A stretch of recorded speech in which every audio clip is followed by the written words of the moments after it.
जय हिंद साथियों, स्वागत है आप सभी का आपके अपने YouTube channel tight with Ajit में। तो साथियों, आज की इस क्लास में हम डिस्कस करने वाले हैं 28 सितंबर के उन सभी महत्वपूर्ण करंट अफेयर्स के बारे में जो कि आप सभी की किसी भी कॉम्पिटिटिव एग्जाम्स के लिए मोस्ट इम्पॉर्टेंट हो जाती हैं। तो वीडियो अंत तक जरूर देखिएगा क्योंकि दिए गए सभी क्वेश्चंस एग्जाम ओरिएंटेड और सिलेक्टिव हैं। और साथियों, वीडियो के लास्ट में आप सभी के कुछ क्वेश्चन भी है जिसका आंसर कमेंट बॉक्स में जरूर दीजिएगा। तो आइए देखते हैं। जैसे पहला प्रश्न है, विश्व पर्यटन दिवस निम्नलिखित में से किस दिन मनाया जाता है। मोस्ट इंपॉर्टेंट क्वेश्चन, पहला ही क्वेश्चन है कि विश्व पर्यटन दिवस निम्नलिखित में से किस दिन मनाया जाता है। तो याद रखिएगा 27 सितंबर को। 27 सितंबर को विश्व पर्यटन दिवस के रूप में मनाया जाता है। तो साथियों देखिए, मैं अपने डेली करंट अफेयर की क्लास में एक क्वेश्चन जो कि महत्वपूर्ण दिवस से संबंधित जरूर कराता हूं, क्योंकि हाल ही में हुए पीईटी के एग्जाम में जो कि महत्वपूर्ण दिवस से संबंधित 5 क्वेश्चन पूछे गए थे जो कि काफी स्कोरिंग नंबर हो जाते हैं। तो आइए सितंबर माह के महत्वपूर्ण दिवस की बात कर लेते हैं जो कि आपकी आने वाली परीक्षाओं के लिए मोस्ट इम्पोर्टेंट हो जाती हैं। तो याद रखिएगा 2 सितंबर को विश्व नारियल दिवस मनाया जाता है जो कि मोस्ट इम्पोर्टेंट है। 11 सितंबर को राष्ट्रीय वन शहीद दिवस मनाया जाता है। 14 सितंबर को हिंदी दिवस मनाता है, मोस्ट इम्पोर्टेंट है। 16 सितंबर को अंतर्राष्ट्रीय ओजोन परत संरक्षण दिवस मनाया जाता है जो कि मोस्ट इम्पोर्टेंट है। 17 सितंबर को विश्व रोगी सुरक्षा दिवस मनाया जाता है, याद रखिएगा। और 20 सितंबर को मोस्ट इम्पोर्टेंट याद रखिएगा, अंतर्राष्ट्रीय लाल पांडा दिवस मनाया जाता है। 22 सितंबर को विश्व गैंडा दिवस मनाता है। 23 सितंबर को अंतर्राष्ट्रीय सांकेतिक भाषा दिवस मनाता है। 25 सितंबर को अंत्योदय दिवस और 26 सितंबर को विश्व पर्यावरणीय स्वास्थ्य दिवस मनाता है, जिसको हमने कल की क्लास में पढ़ा था। तो साथियों, मैं डेली की क्लास में जो कि सितंबर माह के महत्वपूर्ण दिवस का एक बार शॉर्ट रिवीजन जरूर कराता हूं, जिससे यदि आप डेली हमारी वीडियो देखते हैं तो ये सारे दिवस आपको लर्न हो गए होंगे। नेक्स्ट क्वेश्चन है, निम्न में से किसे पिरामल फाइनेंस का नेक्स्ट क्वेश्चन है, निम्न में से किसे पिरामल फाइनेंस का अध्यक्ष नियुक्त किया गया है। मोस्ट इंपॉर्टेंट क्वेश्चन है कि निम्न में से किसे पिरामल फाइनेंस का अध्यक्ष नियुक्त किया गया है। तो याद रखिएगा आनंद पिरामल को। किसे? आनंद पिरामल को, जो कि पिरामल फाइनेंस का अध्यक्ष नियुक्त किया गया है। तो साथियों, इसके अतिरिक्त कुछ महत्वपूर्ण नियुक्तियों की बात कर लेते हैं जो कि आपके एग्जाम में पूछी जा सकती हैं। तो इम्पोर्टेंट पहला पॉइंट है, प्रधानमंत्री नरेंद्र मोदी जी के निजी सचिव कौन बनी हैं। तो निधि तिवारी जी बनी हैं। रेलवे सुरक्षा बल आरपीएफ की सोनाली मिश्रा जो कि पहली महिला महानिदेशक बनी है, जो कि मोस्ट इम्पोर्टेंट है। अजय सिंह को बॉक्सिंग फेडरेशन ऑफ इंडिया का अध्यक्ष चुना गया है, लगातार तीसरी बार, मोस्ट इम्पोर्टेंट है।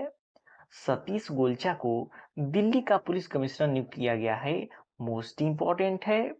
और पुनीत गोयल को मणिपुर का नया मुख्य सचिव नियुक्त किया गया है, मोस्ट इम्पोर्टेंट ये पॉइंट है, याद रखिएगा। नेक्स्ट पॉइंट की बात करें तो कर्नाटका बैंक के अंतरिम MD and CEO Raghavendra Srinivas Bhat बने हैं। तो साथियों, ये सभी करंट अफेयर हमने पिछली कक्षाओं में पढ़ लिया है, जिनका एक डेली शॉर्ट रिवीजन करते हैं। तो इन सबको आप याद रखिएगा, ये सभी मोस्ट इंपॉर्टेंट हैं। आने वाली किसी न किसी एग्जाम में इनमें से एक आध दो क्वेश्चन देखने को जरूर मिलेगा। नेक्स्ट क्वेश्चन है, हाल ही में किस भारतीय को संयुक्त राष्ट्र पर्यावरण कार्यक्रम और प्लेनेट ए द्वारा 2025 young champions of the earth award से सम्मानित किया गया है। तो किसे सम्मानित किया गया है? याद रखिएगा, जीनाली मोदी को। किसे सम्मानित किया गया है? जीनाली मोदी को सम्मानित किया गया है। तो साथियों, क्वेश्चन का लेवल आप सभी को देख के पता चल रहा होगा कि दिए गए सभी क्वेश्चंस एग्जाम ओरिएंटेड और सिलेक्टिव हैं। तो वीडियो की क्वालिटी कंटेंट आप सभी को पसंद आ रहा हो तो प्लीज वीडियो को लाइक और शेयर करके चैनल को सब्सक्राइब जरूर कर लीजिएगा, क्योंकि यहाँ पर डेली करंट अफेयर की क्लासेस चलाई जाती हैं जो कि आप सभी की आने वाली एग्जाम्स के लिए मोस्ट इम्पोर्टेंट हो जाती हैं। नेक्स्ट क्वेश्चन है, मिग-21 को कितने वर्षों की सेवा के बाद सेवानिवृत्त कर दिया गया है? तो हाल ही में साथियों जो कि मिग-21 को सेवानिवृत्त कर दिया गया है, तो कितने सालों बाद की सेवा के बाद सेवानिवृत्त किया गया है? तो 62 वर्ष को इस सेवा के बाद से जो कि इसे मिग-21 को सेवानिवृत्त किया गया है। यदि इसके बारे में डिटेल में समझें तो भारतीय वायुसेना के मिग-21 लड़ाकू विमानों की विदाई देने का समारोह चंडीगढ़ में शुरू हुआ। तो ये पॉइंट याद रखिएगा कि मिग-21 लड़ाकू विमानों के विदाई समारोह कहाँ पे शुरू हुआ था? चंडीगढ़ में शुरू हुआ। इस मौके पर वर्तमान रक्षा मंत्री राजनाथ सिंह और वायुसेना के वरिष्ठ अधिकारी मौजूद रहे। मिग-21 विमानों को 1963 में वायुसेना में शामिल किया गया था और 62 साल की सेवा के बाद अब सेवानिवृत्त किया जा रहा है। तो काफी इंपॉर्टेंट ये सभी पॉइंट हैं, इन सभी पॉइंट्स को भी आप याद रखिएगा। नेक्स्ट क्वेश्चन है, जूनियर विश्व रैंकिंग में शीर्ष पर पहुंचने वाले पहले भारतीय जूडो खिलाड़ी कौन बन गए हैं? तो याद रखिएगा, हिमांशी टोकस बन गए हैं। कौन बन गए हैं? हिमांशी टोकस बन गए हैं। नेक्स्ट क्वेश्चन है, निम्न में से प्रधानमंत्री मोदी ने किस राज्य की 75 लाख महिलाओं को 10-10 हजार रुपए हस्तांतरित किए हैं? तो मोस्ट इंपॉर्टेंट क्वेश्चन है साथियों कि निम्न में से प्रधानमंत्री नरेंद्र मोदी ने किस राज्य की 75 लाख महिलाओं को 10-10 हजार रुपए हस्तांतरित किए हैं? तो बिहार राज्य में।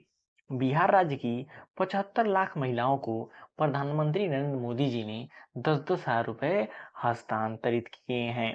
तो आइए साथियों, यदि बात करें बिहार की, तो इस योजना के बारे में थोड़ा डिटेल में समझ लेते हैं और उसके बाद जो कि बिहार राज्य से संबंधित महत्वपूर्ण करंट अफेयर को भी देखते हैं। तो प्रधानमंत्री नरेंद्र मोदी ने 26 सितंबर 2025 को बिहार की 75 लाख महिलाओं के खाते में 10-10 हजार रुपए हस्तांतरित किए हैं। और नेक्स्ट यदि करंट अफेयर की बात करें तो बिहार का नया मुख्य सचिव प्रत्यय अमृत को नियुक्त किया गया है। बिहार के मुख्यमंत्री ने सफाई कर्मचारी आयोग के गठन की घोषणा की है। बिहार के मुख्यमंत्री ने बेरोजगार स्नातकों के लिए 1000 रुपए प्रति माह जो कि भत्ते की घोषणा किया है।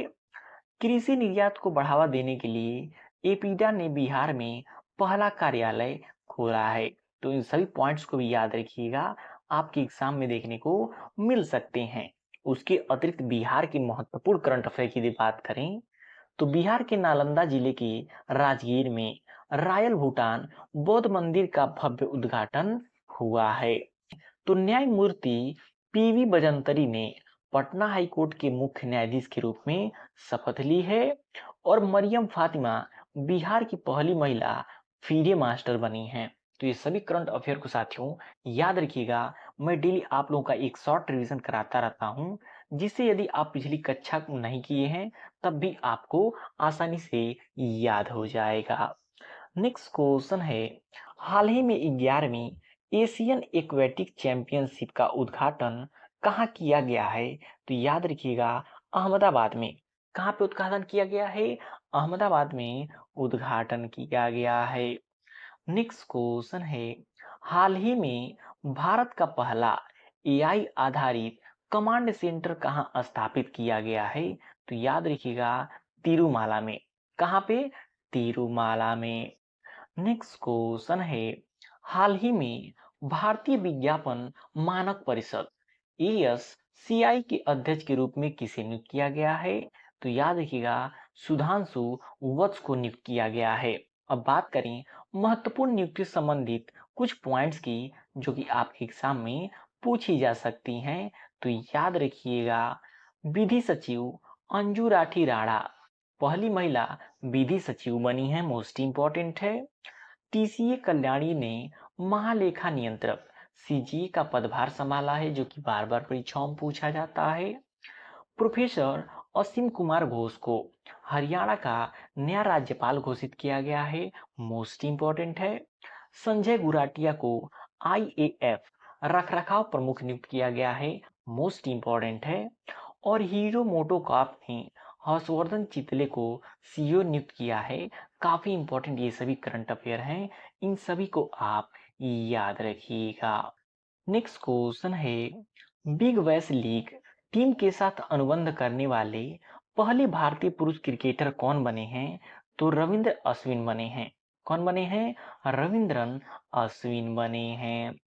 नेक्स्ट क्वेश्चन है, हाल ही में रेल आधारित मोबाइल लॉन्चर से मिसाइल लॉन्च करने वाला भारत कौन सा देश बन गया है? तो याद रखिएगा, भारत जो कि विश्व में चौथा देश बन गया है जो कि रेल आधारित मोबाइल लॉन्चर से मिसाइल को लॉन्च करेगा। और इस क्वेश्चन के बारे में कल ही हमने पढ़ा हुआ था। नेक्स्ट क्वेश्चन है, हाल ही में भारत के पहले इलेक्ट्रिक ट्रक बेड़े को किस बंदरगाह पर हरी झंडी दिखाई गई है? तो याद रखिएगा, जवाहरलाल नेहरू बंदरगाह प्राधिकरण से। कहां से? जवाहरलाल नेहरू बंदरगाह प्राधिकरण से। यदि डिटेल में समझें जवाहरलाल नेहरू बंदरगाह प्राधिकरण के बारे में, तो यह जो कि महाराष्ट्र राज्य में स्थित है। यदि एग्जाम में क्वेश्चन आए कि जवाहरलाल नेहरू बंदरगाह प्राधिकरण कहाँ पे स्थित है? महाराष्ट्र राज्य में स्थित है। यह नवी मुंबई उतरण तालुका रायगढ़ जिला में अरब सागर के किनारे पर स्थित है। इसे नावा सेवा पोर्ट भी कहा जाता है और यह भारत का सबसे बड़ा कंटेनर पोर्ट है। तो यदि एग्जाम में क्वेश्चन आए भारत का सबसे बड़ा कंटेनर पोर्ट कौन सा है, तो कौन सा है? जवाहरलाल नेहरू बंदरगाह प्राधिकरण। नेक्स्ट क्वेश्चन है, वैश्विक खाद्य नियामक शिखर सम्मेलन 2025 कहाँ आयोजित किया गया? तो याद रखिएगा, नई दिल्ली में आयोजित किया गया। नेक्स्ट क्वेश्चन है, निम्न में से किस देश में यूपीआई भुगतान प्रणाली शुरू की है? तो याद रखिएगा, कतर ने हाल ही में जो कि भारत का यूपीआई भुगतान प्रणाली को स्टार्ट किया है और यह जो कि पूरे विश्व में 12वां देश है। ये भी पॉइंट याद रखिएगा। अब साथियों बात करें आज के हमारे क्वेश्चन के बारे में जो आप सभी लोग के लिए होमवर्क है, और इस क्वेश्चन को हमने कल की क्लास में पढ़ा था। देखते हैं कितने लोग इसके सही सही कमेंट बॉक्स में आंसर देते हैं कि हाल ही में भारत ने किस मिसाइल का रेल आधारित मोबाइल लॉन्चर से सफल परीक्षण किया है? तो इसका आंसर कमेंट बॉक्स में जरूर दीजिएगा। देखते हैं कितने लोग कमेंट बॉक्स में इसके सही आंसर देते हैं। तो साथियों ये रहे 28 सितंबर के भी सभी महत्वपूर्ण करंट अफेयर्स जो कि आप सभी के किसी भी कॉम्पिटिटिव एग्जाम्स के लिए मोस्ट इंपॉर्टेंट हो जाती हैं।